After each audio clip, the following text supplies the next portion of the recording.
Hello दोस्तों, आप सभी का स्वागत है संस्कार कोचिंग एकेडमी की ऑनलाइन क्लासों में। तो दोस्तों, हम पढ़ेंगे कक्षा 10 का सिलेबस कि आपके गणित का सिलेबस क्या क्या रहेगा। तो अब हम सिलेबस में क्या पढ़ रहे हैं भाई, टॉपिक पढ़ रहे हैं कि आपके पास किस चैप्टर में क्या क्या टॉपिक रहेंगे और कितने नंबर का है।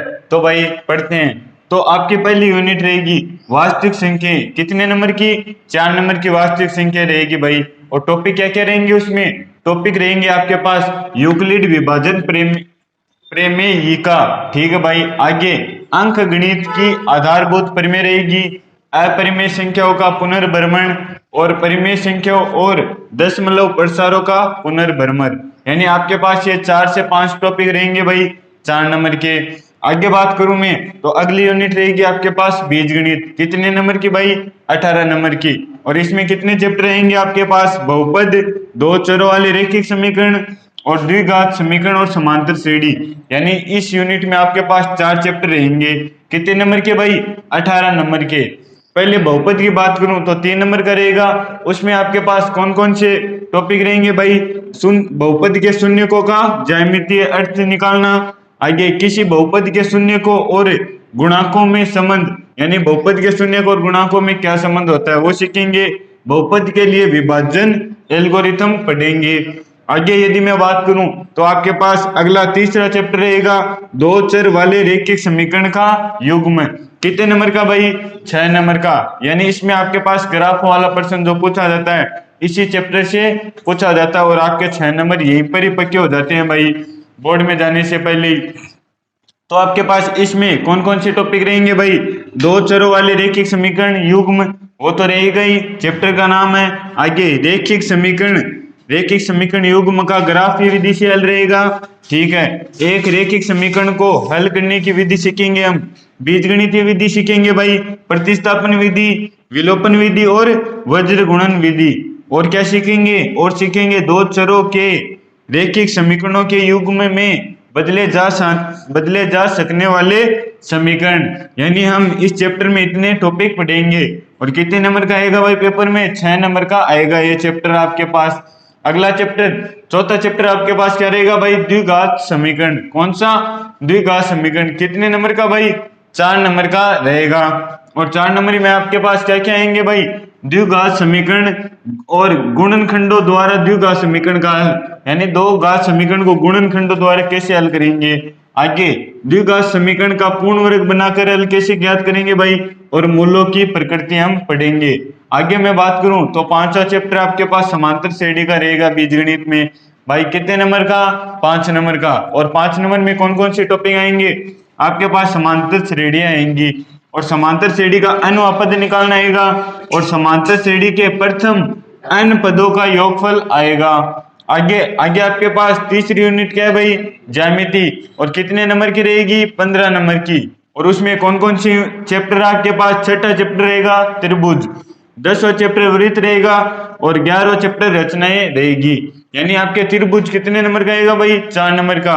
और टॉपिक क्या क्या रहेंगे उसमें टॉपिक रहेंगे समरूप आकृतियां। ठीक है। त्रिभुजों की समरूपता, कौन कौन से त्रिभुज समरूप है? त्रिभुज की समरूपता के लिए कसौटियां। ठीक है। कसौटियां रहेंगी भाई कि कौन कौन से त्रिभुज किस किस कसौटी पर समरूप है। आगे समरूप त्रिभुजों के क्षेत्रफल रहेंगे और पाइथागोरस प्रमेय आपकी इस चैप्टर में रहेगी। कितने नंबर का आएगा भाई? 4 नंबर का।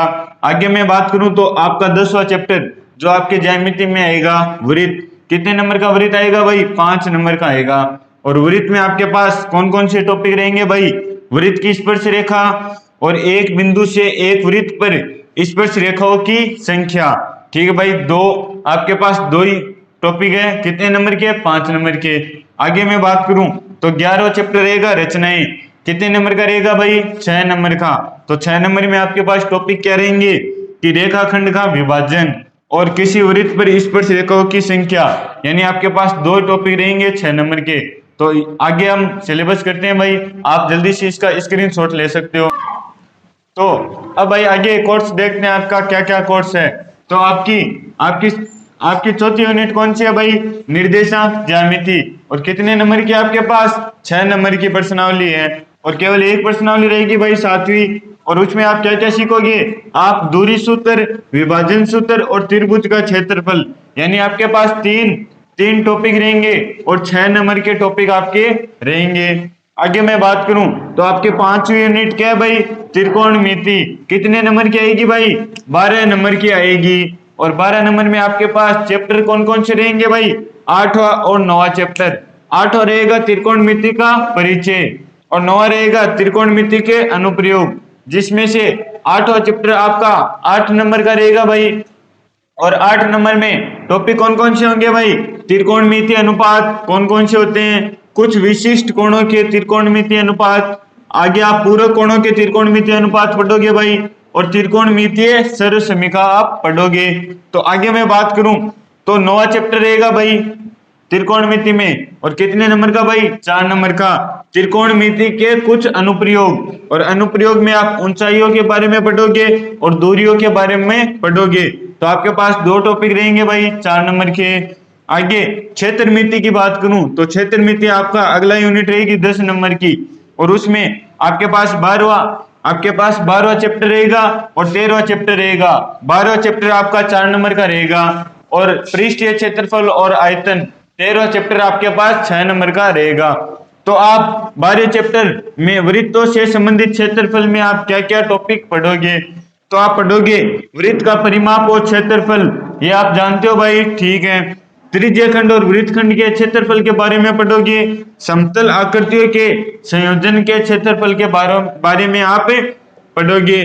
कौन सी यूनिट में भाई, 12वीं यूनिट में, ठीक है, 12वें चैप्टर में। और 4 नंबर की आपका चैप्टर रहेगा।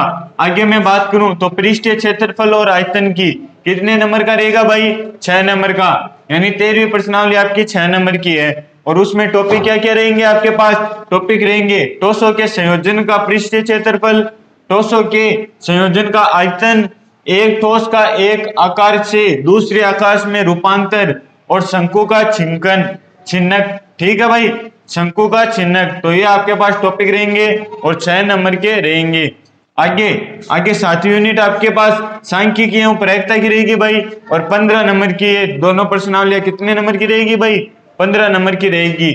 और आप सांख्यिकी में क्या पढ़ोगे भाई, आपके पास वर्गीकृत आंकड़े होंगे, उनका माध्य निकालोगे, आप माध्य निकालोगे भाई, बहुलक और माध्यक, ये 3 टॉपिक रहेंगे आपके पास। आगे आप संचयी बारंबारता बंटन और आलेखीय निरूपण, ये टॉपिक आप सांख्यिकी में पढ़ोगे, और कितने नंबर के आएंगे भाई, 11 नंबर के आएंगे। आगे प्रायिकता की बात करूं मैं तो प्रायिकता क्या है भाई, एक सैद्धांतिक दृष्टिकोण। तो आप प्रायिकता पढ़ोगे भाई, इसमें एक टॉपिक रहेगा और लगभग आपके पास 18 क्वेश्चन रहेंगे। कितने नंबर के भाई, 4 नंबर के। तो दोस्तों ये था आपका सिलेबस 10वीं का। तो यदि आप ये सिलेबस कंप्लीट करते हो, एक टारगेट लेकर चलते हो कि हमारा सिलेबस है, और डेली का यदि एक भी टॉपिक करते हो, तो बोर्ड का एग्जाम जब तक आएगा तब तक आपके 80 नंबर कंप्लीट हो चुके होंगे, और 20 नंबर आपकी स्कूल वाले भेजेंगे। तो गणित में आपके पास 100 में से 100 नंबर भी आ सकते हैं। तो दोस्तों यदि आपको सिलेबस अच्छा लगे तो हमारे चैनल को ज्यादा से ज्यादा शेयर करो, और कमेंट में बताना भाई कि आपको कौन कौन सी यूनिट आ रही है। ठीक है दोस्तों, तो मिलते हैं नेक्स्ट वीडियो में।